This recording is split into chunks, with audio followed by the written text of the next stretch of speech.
حضرت ام المومنین عائشہ صدیقہ سے مروی حدیث ہے، آپ فرماتی ہیں ایک اللہ کا بندہ رات کے وقت دیہات میں اپنے گھر کی چھت پر سویا ہوا تھا، اس نے جب آسمان کو دیکھا کہ اس کے ستارے یوں کھلے ہوئے ہیں جیسے ایک باغ میں پھول کھلتے ہیں، تو آسمان کے حسن میں کھو گیا،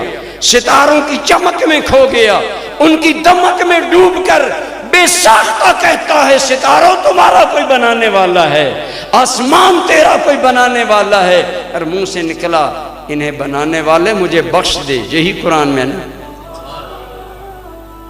وَيَتَفَكَّرُونَ فِي خَلْقِ السَّمَاوَاتِ وَالْأَرْضِ رَبَّنَا مَا خَلَقْتَ هَذَا بَاطِلًا، مالک یہ بیکار تو نہیں دنیا بنی، سبحانک تیری ذات ہر کمزوری سے پاک ہے، جس کو بنانے والی ہے، فَقِنَا عَذَابَ النَّارِ۔ تو سیدہ روایت کرتی ہیں کہ اس بندے کی مالک کی یاد میں یوں مستی میں جب اس نے کھو کر کہا مالک مجھے معاف کر دے، تو سرکار فرماتے ہیں رب نے اسے معاف فرما دیا۔ ایک یہ بھی طریقہ ہے اللہ کو یاد کرنے کا، ذکر خفی۔ اور ایک اور روایت میں آتا ہے کہ ایک دن میں اور رسول گرامی گھر میں تھے، حضور نے فرمایا اے عائشہ جب کل قیامت کے دن لوگ اللہ کی بارگاہ میں آئیں گے نا تو کرامن کاتبین سارے لوگوں کا ریکارڈ پیش کریں گے، اعمال کا جو لکھ رہے ہیں جب پیش کر لیں گے تو اللہ تعالیٰ فرمائے گا اب تمہارے ریکارڈ میں کوئی بات باقی ہے؟ عرض کریں گے یا اللہ کوئی نہیں، ہم نے اس کی تمام حسنات سیئات جو دنیا میں لکھی سب کلیکٹیو تیری بارگاہ میں جمع کر کے ہم نے پیش کر دی، تو اللہ تعالیٰ اپنی شان کے مطابق فرمائے گا اے میرے ملائکہ اس میرے بندے کا ایک وہ بھی عمل ہے جو تمہیں علم نہیں مجھے علم ہے۔ یا اللہ وہ کون سا علم ہے؟ میرے کریم نے فرمایا وہ تیرا ذکر خفی ہے جس سے تیرا دل ہر وقت محبوب کے تصور سے آباد رہے، جو تیرے دل میں ہر وقت مالک رہتا ہے، یہ تیرا وہ رب سے رابطہ ہے جو ملائکہ سے بھی برتر ہے، درمیان عاشق و محبوب رمز است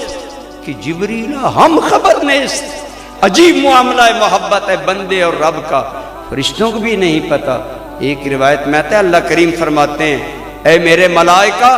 جن نیکیوں کا علم تمہیں تھا تم نے میرے سامنے پیش کر دی، یہ میرے بندے کا وہ عمل ہے جو میرا بندہ جانتا ہے یا میں جانتا ہوں۔ بعض اللہ کے ایسے ذکر ہیں، ایک اور حدیث پاک میں ہے میرے اور آپ کے کریم آقا صلی اللہ علیہ وسلم نے فرمایا جب کوئی بندہ اللہ کی یہ حمد پڑھتا ہے نا اللہم لک الحمد کما ینبغی لجلال وجہک وعظیم سلطانک، اس کا معنی ہے اے اللہ تیرے لیے ایسی ہی تعریف جیسے تیرے جلال کے مطابق چاہیے، کما ینبغی لجلال وجہک جیسے تیرے چہرے کے جلال کی شایہ نشان ہے، وعظیم سلطانک تیری بڑی بادشاہی کے لائق جو حمد ہے یا اللہ وہ ہے۔ اب بندے نے یہ جملہ بولا، میرے اور آپ کے کریم آقا ارشاد فرماتے ہیں اللہ کریم فرشتے عرض کرتے ہیں یا اللہ اب تیرے جلال کی حدوں کو تو ہم نہیں جانتے، تیری سلطانی اور بادشاہی کی عظمتوں کو ہم تو نہیں جانتے، تیرا بندہ کہتا ہے تیری ایسی تعریف جو تیرے جلال کے مطابق ہے، جو تیری عظیم سلطانی کے مطابق ہے، مالک ہمیں فرمانا ہم تیرے بندے کا اجر کیا لکھیں۔ اللہ کی قسم میرے مصطفیٰ نے فرمایا صلی اللہ علیہ وسلم، اللہ کریم کہتا ہے ملائکہ انہی کلمات کو اس کے نامہ اعمال میں لکھ دو، یہ میں جانتا ہوں کہ میں نے بندے کو قیامت کے دن اس کا اجر کس طرح عطا فرمانا ہے۔ اور بعض اہل دل نے کہا ملائکہ سے بات مخفی رکھی، فرمایا اس نے جلال وجہ کی بات کی ہے، اس کا انعام دیدار محبوب ہوگا، اللہ ان لوگوں کو اپنا دیدار خاص عطا کریں گے۔ گویا ذاکر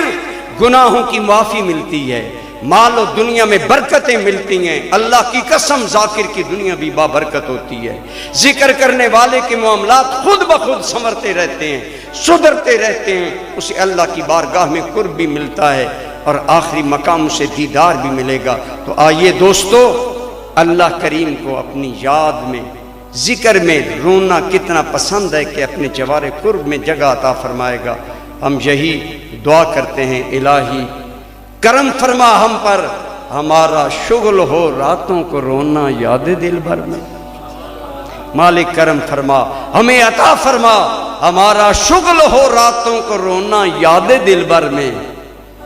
اور ہماری نیند ہو محو خیال یار ہو جانا۔ مالک ہم جاگتے رہیں تو تیری یاد میں روتے رہیں، سوئیں تو تیرے خیالات تیری یادیں لے کر سوئیں۔